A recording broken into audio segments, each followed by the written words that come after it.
ভাবুন তো, শ্রীরামকৃষ্ণের দেহত্যাগের ঠিক পরের মুহূর্ত।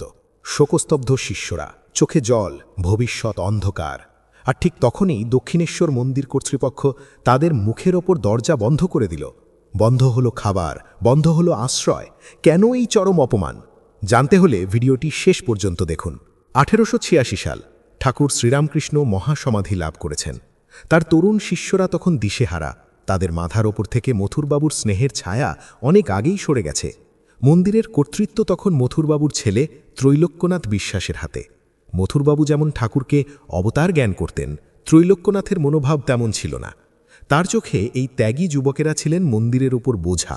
ঠাকুরের মহাপ্রয়াণের পরপরই ত্রৈলোক্যনাথ এক নির্মম সিদ্ধান্ত নিলেন। তিনি সাফ জানিয়ে দিলেন, ঠাকুর নেই, তাই তার শিষ্যদের ভরণপোষণের দায়িত্ব মন্দির আর নেবে না। বন্ধ করে দেওয়া হলো সামান্য যেটুকু মাসিক বরাদ্দ ছিল। সবচেয়ে মর্মান্তিক ঘটনা ঘটল শ্রীমায়ের সাথে।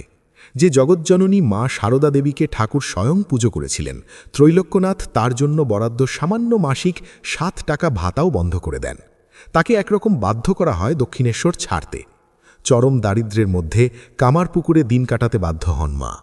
অন্যদিকে কাশীপুরের বাগানবাড়ি ছাড়ার পর অর্থাভাবে অনাহারে অর্ধাহারে দিন কাটাতে শুরু করলেন ভবিষ্যতের বিশ্বজয়ী সন্ন্যাসীরা। আশ্রয় জুটল বরাহনগরের এক পৌর ভুতুরে বাড়িতে। অপমানের এখানেই শেষ নয়, ইতিহাস সাক্ষী আছে আরও এক ঘটনার। 1897 সাল স্বামী বিবেকানন্দ তখন পাশ্চাত্য জয় করে দেশে ফিরেছেন। তিনি গুরুভাই ও বিদেশি শিষ্যদের নিয়ে দক্ষিণেশ্বর কালী মন্দিরে দর্শনে গেলেন। তারা চলে আসার পর মন্দির কর্তৃপক্ষের নির্দেশে গোটা মন্দির গঙ্গাজল দিয়ে ধুয়ে পবিত্র করা হয়েছিল। কারণ স্বামীজি সমুদ্র যাত্রা করেছেন, ম্লেচ্ছ অর্থাৎ বিদেশিদের সাথে মিশেছেন, তাই তিনি প্রবেশ করায় মন্দির নাকি অপবিত্র হয়েছে। কি সাংঘাতিক রক্ষণশীলতা! কিন্তু জানেন কি, এই চরম আঘাত, এই প্রত্যাখ্যানই ছিল ইতিহাসের মোড় ঘোরানো এক ছদ্মবেশে আশীর্বাদ। যদি দক্ষিণেশ্বর কর্তৃপক্ষ সেদিন তাদের সাদরে গ্রহণ করত, যদি তাদের থাকা খাওয়ার আরাম নিশ্চিত থাকত, তবে হয়তো নরেন্দ্রনাথ শুধুই দক্ষিণেশ্বরের একজন সাধারণ সাধক হয়ে রয়ে যেতেন। ওই অপমান তাদের জেদ বাড়িয়ে দিয়েছিল। সেই আগুনেই তৈরি হয়েছিল আজকের বিশ্বব্যাপী রামকৃষ্ণ মঠ ও মিশন। সেই নেতিবাচক ঘটনাই তাদের দিয়েছিল নিজেদের পায়ে দাঁড়ানোর এবং নতুন এক সন্ন্যাস সংঘ গড়ে তোলার অদম্য অনুপ্রেরণা।